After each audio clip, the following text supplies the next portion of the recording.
নমস্কার বন্ধুরা, এই মুহূর্তে ব্রেকিং নিউজ প্রাথমিক টেট 2022 প্রশ্নভুল মামলার কী আপডেট রয়েছে সেটা এই মুহূর্তে জানাবো আপনাদের। গতকাল অর্থাৎ 18ই নভেম্বর এই মামলার হিয়ারিংয়ে কী হয়েছে সেটা জানাবো এবং পরবর্তী হিয়ারিং ডেট কবে রয়েছে সেটাও এই মুহূর্তে আপনাদের জানাচ্ছি।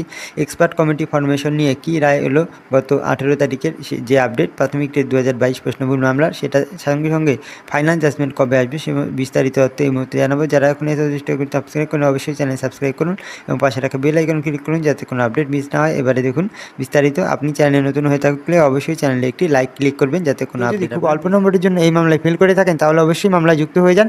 আপনি নিচে দেওয়া হোয়াটসঅ্যাপ নম্বরে আমাদের হোয়াটসঅ্যাপ করতে পারেন এবং আপনি পাস করে যেতে পারেন। এখানে 19 নম্বর বৃদ্ধি পাওয়ার সম্ভাবনা রয়েছে। বর্তমানে মামলাটি শুধুমাত্র পিটিশনার ভিত্তিক হয়, পিটিশনারদের নম্বর বৃদ্ধির যে সুযোগ সেটা থাকতে বলে খবর রয়েছে। তাই অবশ্যই দেখুন, কলকাতা 19 নভেম্বর গত 18ই নভেম্বর এই প্রশ্নভুল মামলা কলকাতা হাইকোর্টে সিঙ্গেল বেঞ্চে উঠেছিল। তো সেই মামলাটির যে আপডেট সেটা এই মুহূর্তে আপনারা দেখছেন যে প্রাথমিক টেট প্রশ্নভুল মামলায় অনেকদিন যাবৎ শুনানি না হয় অবশেষে গতকাল মামলাটি হাইকোর্টের সিঙ্গেল বেঞ্চে বিচারপতি বিশ্বজিৎ বসুর যে সিঙ্গেল বেঞ্চ আছে সেই বিচারপতি বিশ্বজিৎ বসুর সিঙ্গেল বেঞ্চে কিন্তু মামলাটি ওঠে। কিন্তু গত 18 তারিখে অর্থাৎ গতকাল এই মামলাটি হাইকোর্টে সিঙ্গেল বেঞ্চে উঠলেও শুধুমাত্র কয়েক মিনিটে শুনানি হয় এবং কয়েক মিনিট যে শুনানি হয় সেই শুনানির পরেই কিন্তু মামলাটিকে পরবর্তী শুনানির একটি ডেট দিয়ে দেওয়া হয়। অর্থাৎ এই মামলাটি যে গতকাল যে শুনানি হয়েছে সেটা কী হয়েছে সেটা এই মুহূর্তে জানবেন এবং পরবর্তী শুনানির ডেট কবে দেওয়া হলো সেটাও জানাচ্ছি। গতকাল শুনানিতে কী হয়েছিল এবারে দেখে নিন। পশ্চিমবঙ্গ প্রাথমিক শিক্ষা পর্ষদের গতকাল অ্যাডভোকেট যিনি আছেন তিনি সাথে সাথে পিটিশনদের অ্যাডভোকেট সহ সবাই উপস্থিত ছিলেন গতকালের শুনানিতে। গতকাল কলকাতা হাইকোর্টের সিঙ্গেল বেঞ্চে 2022 প্রাথমিক টেট প্রশ্নভুল মামলার ব্যাপারে পিটিশনারদের অ্যাডভোকেট বিচারপতি বিশ্বজিৎ বসুর বেঞ্চে বলেন যে প্রাথমিক টেট 2022 প্রশ্নভুল মামলা, যে মামলায় 24টি প্রশ্নভুল রয়েছে, সেই মামলাটি বিশ্বভারতী এবং কলকাতা বিশ্ববিদ্যালয়ে দুটি এক্সপার্ট কমিটি দিয়ে কিন্তু বিশেষ দল গঠন করা হয়েছিল এবং তা নিয়ে সুপ্রিম কোর্টে যে বিশেষ দল গঠন করা হয়েছে এই দুটি বিশ্ববিদ্যালয়, তা নিয়ে সুপ্রিম কোর্টে আগেই পিটিশনাররা একটি এসএলপি দাখিল করেছিল, কিন্তু সেই এসএলপিটি সুপ্রিম কোর্টে শেষ পর্যন্ত খারিজ হয়ে যায় এবং মহামান্য সুপ্রিম কোর্ট সেটি উইথড্র করতে বললেন এবং মামলাটিকে আবার হাইকোর্টে ফিরিয়ে নিয়ে আসে। যেমনটা আমরা আপনাদের আগে বলেছিলাম যে মামলাটি ঘুরে আসবে, তো তেমনটাই ঘুরে এসেছে। তো গতকাল সেই মামলায় বিশ্বভারতী বিশ্ববিদ্যালয়ে কমিটি ফরমেশন নিয়ে আদৌ সেই কমিটি ফরমেশন হয়েছে কিনা সেটা কিন্তু জানতে চাওয়া হয়। এই মুহূর্তে একটা ব্রেকিং নিউজ যে কমিটি ফরমেশন, সেই কমিটি ফরমেশন আদৌ হয়েছে কিনা সেটা কিন্তু জানতে চাওয়া হয় এবং যদি কমিটি ফরমেশন হয়েও যায়, বর্তমান কমিটি ফরমেশনের কী স্ট্যাটাস রয়েছে সেটা নিয়ে আবার পিটিশনারদের পক্ষ থেকে কিন্তু মামলা করা হয় বিচারপতি বিশ্বজিৎ বসুর বেঞ্চে।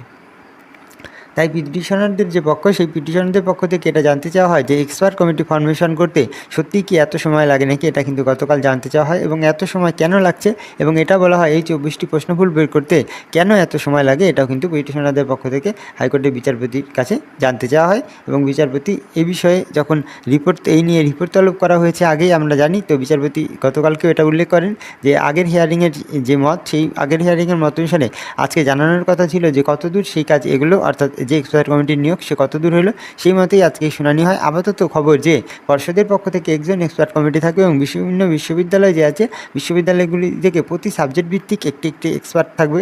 তো মোট 5+1 হলে মোট 6 জন বিশেষজ্ঞ, অর্থাৎ মোট 5টি সাবজেক্টে 5টি বিশেষজ্ঞ সাথে একজন আরও এক্সট্রা, অর্থাৎ মোট 6টি বিশেষজ্ঞ থাকবে বলে মোটামুটি স্থির হয়। কিন্তু আরেকটি বিষয় এখানে উল্লেখযোগ্য বিষয় যে এখনও পর্যন্ত পরিবেশবিদ্যা বা ইভিএস এর কোনো এক্সপার্ট নিয়োগ করেনি কোনো বিশ্ববিদ্যালয়, এমনকি পর্ষদের পক্ষ থেকে কোনো এক্সপার্ট নিয়োগ করেনি। তো ইভিএস এর এক্সপার্ট নিয়োগ কবে হবে এবং এই মামলা আরও কতদিন সময় লাগবে সেটা কিন্তু সবাইকে ভাবাচ্ছে এই মুহূর্তে। তো আগামী মাসে অর্থাৎ ডিসেম্বর মাসের প্রথম সপ্তাহে এই মামলা পরবর্তী শুনানি দিন মোটামুটি ঠিকঠাক হয়েছে, ধার্য হয়েছে। তো সেই শুনানি ঠিক কবে হবে সেটা কিন্তু এই মুহূর্তে আরও মামলার ডেট পড়েনি। তো সেই দিনও এরকম শুনানি হবে কিনা বা আরও বেশি সময় নিয়ে পিটিশনারদের পক্ষকে বলতে দেওয়া হবে কিনা, সমস্ত কথা শোনা হবে কিনা, এই বিষয়টি কিন্তু ভাবা হচ্ছে চাকরি প্রার্থী তথা পিটিশনারদের অনেকের মতে। আবার এই মামলাটি ওবিসি মামলা বা এসএসসি 2016 মামলার মতো দীর্ঘ সুতিরিতা যে আছে সেই বিষয়টা কিন্তু লক্ষ্য করা যাচ্ছে। তাই একদিকে যেমন সমস্ত পিটিশনার প্রার্থীরা চিন্তায় আছেন এবং অন্যদিকে এই মামলাটি শুনানি ঠিকঠাক হচ্ছে না বলে নতুন পিটিশনারদের কিন্তু এই মামলার আবার সুযোগ রয়েছে মামলাটির নতুনভাবে পিটিশনার হওয়ার, যদি কেউ নতুন পিটিশনার এখনও পিটিশনার না হয়ে থাকেন এই মামলাটির জন্য। তো কেউ যদি খুব অল্প নম্বরের জন্য এই মামলায় ফেল করে থাকেন তাহলে অবশ্যই মামলায় যুক্ত হয়ে যান। আপনি নিচের দেওয়া হোয়াটসঅ্যাপ নম্বরে আমাদের হোয়াটসঅ্যাপ করতে পারেন এবং আপনি পাস করে যেতে পারেন। এখানে 19 নম্বর বৃদ্ধি পাওয়ার সম্ভাবনা রয়েছে। বর্তমানে মামলাটি শুধুমাত্র পিটিশনার ভিত্তিক হয়, পিটিশনারদের নম্বর বৃদ্ধির যে সুযোগ সেটা থাকতে বলে খবর রয়েছে। তাই অবশ্যই এই মামলা মামলার পিটিশনার হতে নিচে দেওয়া হোয়াটসঅ্যাপ নম্বরে আপনি খুব কম নম্বরের জন্য যদি আপনি ফেল করে থাকেন তাহলে অবশ্যই নিচে দেওয়া হোয়াটসঅ্যাপ নম্বরে আমাদের সঙ্গে যোগাযোগ করতে পারেন। এখানে 19+ নম্বর বৃদ্ধির একটি সম্ভাবনা রয়েছে। যাই হোক, তো আগামী মাসে এই মামলাটি যে কজ লিস্ট যে শুনানি, সেই শুনানি কবে হয় এবং কজ লিস্ট কবে প্রকাশিত হয় তা প্রকাশিত হলে, অর্থাৎ আগামী ডিসেম্বর মাসে এই মামলা শুনানি যে কজ লিস্ট তা প্রকাশিত হলে আমাদের চ্যানেলে পোস্ট করব এবং তা অবশ্যই চ্যানেল সাবস্ক্রাইব করে রাখুন তা জানার জন্য, এবং পাশে থাকা বেল আইকন ক্লিক করুন যাতে কোনো আপডেট মিস না হয়। এবং চ্যানেলে নতুন হয়ে থাকলে অবশ্যই চ্যানেলে একটি লাইক দিয়ে রাখুন। ভালো থাকবেন। এই মামলার পরবর্তী ভিডিও নিয়ে খুব শীঘ্রই আসি। প্রাথমিক টেট 2022 প্রশ্নবিভাগ মামলার সমস্ত আপডেট জানতে অবশ্যই আমাদের সাথে যুক্ত থাকুন। ভালো থাকবেন।